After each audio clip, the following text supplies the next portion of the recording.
ইমাম মাহদী আলাইহিস সালামের আত্মপ্রকাশ কবে হবে, এই বিষয়টি নিয়ে প্রত্যেকটি যুগেই চলছে ভবিষ্যৎবাণী। যদি নির্দিষ্ট সময় আল্লাহ ছাড়া আর কেউই জানে না। অপরদিকে কিছু ভাই মনে করছেন 2025 সালের মধ্যেই ইমাম মাহদী আলাইহিস সালামের আগমন হবে, যদিও এর কোনোটি সঠিক নয়। বরং বর্তমানে ইমাম মাহদী আলাইহিস সালামের আত্মপ্রকাশের অধিকাংশ আলামতই এই সময়টির সাথে মিলে যাচ্ছে। তবে এখনো কিছু আলামত বাস্তবায়ন বাকি রয়েছে। তবে কেউ আমার এই ভিডিওটি একমাত্র দলিল হিসেবে নির্ভরশীল হবেন না। মূলত সুনির্দিষ্ট সময় কেবলমাত্র আল্লাহ তাআলাই ভালো জানেন। তুর্কি খিলাফত ধ্বংস। তুর্কি খিলাফত ধ্বংস। হযরত আবু কুবাইলি রাদিয়াল্লাহু তাআলা আনহু হতে বর্ণিত যে তিনি বলেন 104 বছর পর ইমাম মাহদী আলাইহিস সালামের উপর মানুষ ভিড় করবে। ইবনে লাহিয়া বলেন উক্ত হিসাবটা আজমি তথা অনারবীয় হিসাব মতে, আরবি হিসাব মতে নয়। আমরা সবাই জানি যে তুর্কি খিলাফত আনুষ্ঠানিকভাবে 1924 সালে বিলুপ্ত করা হয়েছিল। সুতরাং 1924 যোগ 104 সমান 2028 সাল। 15ই রমজান শুক্রবার রাতে বিকট শব্দে আওয়াজ আসবে। হযরত ফিরোজ দাইলামি বর্ণনা করেন আল্লাহর রাসূল সাল্লাল্লাহু আলাইহি ওয়াসাল্লাম কোন এক রমজানে আওয়াজ আসবে। সাহাবাগণ জিজ্ঞেস করলেন, হে আল্লাহর রাসূল, রমজানের শুরুতে নাকি মাঝামাঝি সময়ে নাকি শেষ দিকে? নবীজি সাল্লাল্লাহু আলাইহি ওয়াসাল্লাম বললেন, না, বরং রমজানের মাঝামাঝি সময়ে, ঠিক মধ্য রমজানের রাতে। শুক্রবার রাতে আকাশ থেকে একটি শব্দ আসবে। সেই শব্দের প্রচন্ডতায় 70,000 মানুষ সংখ্যা হারিয়ে ফেলবে আর 70,000 মানুষ বধির হয়ে যাবে। সৌদি আরবের ক্যালেন্ডার অনুযায়ী 15ই রমজান শুক্রবার হয় 1449 হিজরি বা 11 ফেব্রুয়ারি 2028 সাল। রমজান মাস শুরু হবে শুক্রবার। হযরত আব্দুল্লাহ ইবনে মাসউদ রাদিয়াল্লাহু তাআলা আনহু থেকে বর্ণিত, তিনি বলেন কোন এক রমজানে অনেক ভূমিকম্প হবে। যে বছর শুক্রবার রাতে রমজান মাস শুরু হয়, তারপর মধ্য রমজানে ফজরের নামাজের পর আকাশ থেকে বিকট শব্দে আওয়াজ আসবে। তখন তোমরা সবাই ঘরের দরজা জানালা সব বন্ধ করে রাখবে আর সবাই সুবহানাল কুদ্দুস, সুবহানাল কুদ্দুস, রাব্বানাল কুদ্দুস তেলাওয়াত করবে। সৌদি আরবের ক্যালেন্ডার অনুযায়ী একই রমজান শুক্রবার 1449 হিজরি বা 28 জানুয়ারি 2028 সাল হয়। সুতরাং 1400 যোগ 20 যোগ 30 সমান 1450 হিজরি বা 2028 সাল হয়। আশুরা বা 10 মুহররম শনিবার হবে।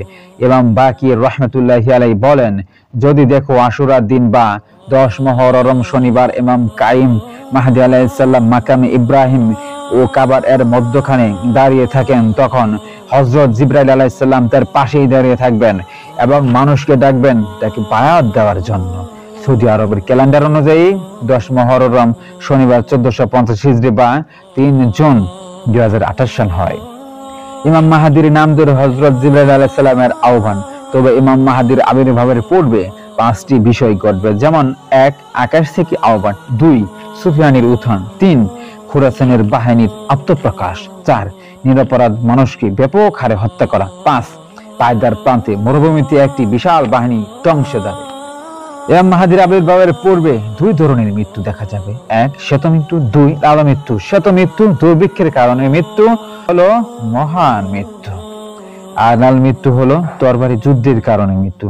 আর আকাশ থেকে তিনি হযরত জিবরাইল আলাইহিস সালাম তার ইমাম মাহাদির নাম ধরে আহ্বান করবে 23 রমজান শুক্রবার রাতে। আরবের ক্যালেন্ডার অনুযায়ী 22 রমজান শুক্রবার। যেহেতু আরবি মাস সন্ধ্যা থেকে হিসাব করতে হয়, তাই শুক্রবার রাত 23 রমজান হবে। রাত 1449 হিজরি বা 18 ফেব্রুয়ারি 2028 সাল হয়। রমজান মাসে চন্দ্রগ্রহণ ও সূর্যগ্রহণ হবে। মুহাম্মদ ইবনে আলী ইবনে আল হানাফিয়াহ রাহমাতুল্লাহি আলাইহি বলেন, যতক্ষণ পর্যন্ত আকাশ ও পৃথিবী থেকে 2টি বিষয় না ঘটবে ততদিন পর্যন্ত মাহাদি আগমন হবে না।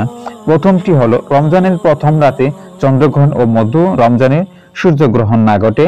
1 রমজান রবিবার 1448 হিজরি বা 7 ফেব্রুয়ারি 2027 সালে সূর্যগ্রহণ করবে এবং 14ই রমজান শনিবার 1448 হিজরি বা 2026 সালেও রমজান মাসে 2 বার চন্দ্রগ্রহণ ও সূর্যগ্রহণ হবে। বিখ্যাত সাহাবী আবু হুরায়রা রাদিয়াল্লাহু তাআলা আনহু এর উক্তি। হযরত আবু হুরায়রা রাদিয়াল্লাহু তাআলা আনহু বলেন, 1400 হিজরির পর 2 দশক বা 3 দশক পর ইমাম মাহদির আগমন হবে। সুতরাং 1400 যোগ 20 যোগ 30 সমান 1450 হিজরি বা 2028 সাল হয়। শাহ নিয়ামতুল্লাহ রাহমাতুল্লাহি আলাইহি এর কাসিদা। শাহ নিয়ামতুল্লাহ রহমতুল্লাহি আলাইহির কাসিদা মূলত ভারতীয় উপমহাদেশের বিভিন্ন বিষয়ের উপর ভবিষ্যৎবাণী করা একটি কবিতা। কাসিদা লেখা হয়েছে 1158 সালে। কাসিদার প্যারা 57 বলা হয়েছে। কানা জাহকার প্রকাশ ঘটার সালেই প্রতিষ্ঠিত ইমাম মাহদী দুনিয়ার বুকে হবে আবির্ভূত। উল্লেখ্য যে কানা জাহকার শব্দটি পবিত্র কোরআন শরীফের সূরা বনী ইসরাইলের 81 নং আয়াতে রয়েছে এবং আমরা জানি যে উপমহাদেশের ভারত ও পাকিস্তান নামে ভাগ হয়েছিল 1947 সালে। সুতরাং 1947 যোগ 81 সমান 2028 সাল। সুফিয়ানের জন্ম ও উত্থান। হযরত জুহরি রাহমাতুল্লাহি আলাইহি থেকে বর্ণিত, তিনি বলেন, দ্বিতীয় সুফিয়ানের জন্মের সময় আকাশে আলামত বা নিদর্শন দেখা যাবে। 1986 সালের 8 মার্চ আকাশে হেলির ধূমকেতু দেখা গিয়েছিল। সাধারণত প্রতি 78 থেকে 79 বছর পর পর হেলির ধূমকেতু পৃথিবীতে দৃশ্যমান হয়। অনেক জ্যোতির্বিজ্ঞানী বিশ্বাস করেন যে বছর হেলির ধূমকেতু দৃশ্যমান হয় সে বছর একটা বিখ্যাত ঘটনা ঘটে।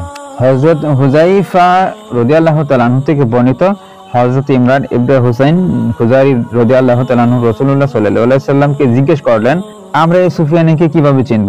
উত্তরে রাসূলুল্লাহ সাল্লাল্লাহু আলাইহি সাল্লাম বললেন, তার গায়ে দুটি কাতওয়ানির চাদর থাকবে, দুটি শক্তিশালী দল, তার চেহারার রং জলমলে তারকার মতো হবে, তার গালে তিলক থাকবে আর বয়স 40-এর কম হবে। সুতরাং 1986 যোগ 40 সমান 2026 সাল, অর্থাৎ 2026 সালের পূর্বেই সুফিয়ানের উত্থান হবে। আমরা সবাই জানি ইমাম মাহদীর আবির্ভাবের পূর্বে সিরিয়াতে সুফিয়ানের উত্থান হবে। ফোরাত নদীর তীরে সোনার পাহাড় বেশে ওঠাও ইমাম মাহদীর নিকট খিলাফতের দায়িত্ব হস্তান্তর। আমরা সবাই জানি যে চতুর্থ ফিতনা বা সিরিয়ার যুদ্ধ শুরু হয়েছিল 2011 সালে। সেটা 12 বছর স্থায়ী থাকবে। তারপর ফোরাত নদীর তীরে সোনার পাহাড় বেশে উঠবে। সুতরাং 2011 যোগ 12 সমান 2023 সাল। আল্লাহু আকবার। সুতরাং ইমাম মাহদীর হাতে খিলাফতের ক্ষমতা যাবে। 2023 যোগ 6 সমান 2029 সাল, অর্থাৎ 2029 সালের পূর্বে ইমাম মাহদীর হাতে রাজত্ব যাবে। পবিত্র কাবা শরীফে হত্যাকাণ্ড।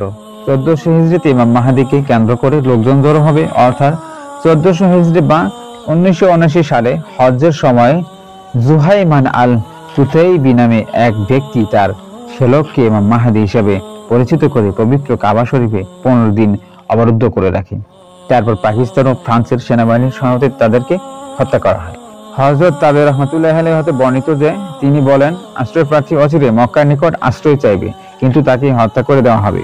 তারপর মানুষ তাদের যুগের কিছু কাল বসবাস করবে, তারপর আরেকজন আশ্রয় চাইবে। যদি তুমি তাকে পাও তাহলে তোমরা তাকে আক্রমণ করিও না, কেননা সে দর্শনেওয়ালা সৈন্যদেরকে একজন সৈন্য, অর্থাৎ যারাই তাকে আক্রমণ করতে যাবে তারাই মাটির নিচে দর্শনে যাবে।